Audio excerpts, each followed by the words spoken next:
yes go enankuba kyeyo munnange ngobadde oyina akasenteko mu Afriland First Bank genda okajjeyo bank eyo eri ku kye bayita liquidation process oba egenda kuggalwawo okusinziira ku amyuka oba deputy governor Bank of Uganda amaze okutegeeza bannayuganda mugende mu kime akasente kamwe kemuyina mu eyo bank kubanga very soon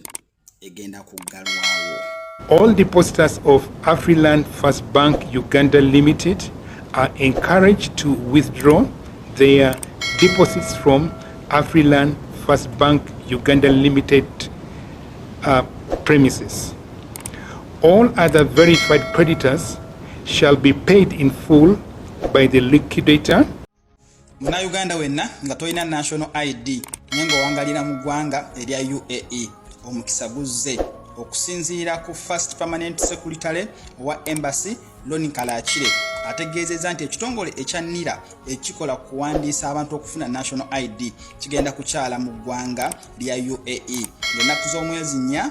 awamu n'ennaku z'omwezi 3 kigenda kubanga kiri Dubai wali Jumeirah ng'ennaku z'omwezi 5 kigenda kubeera ku Embassy Abu Dhabi kati mwabeera mu state endala Fujairah, Ajuman, Sharjah, Ras Kaima mwenna mujja kujja Jumeirah Dubai. Mabana asobola okugenda Abu Dhabi namwe musobola okugenda Abu Dhabi ng'ennaku z'omwezi 5 nimwewandiisa ne musobola okubanga mufuna national ID zammwe.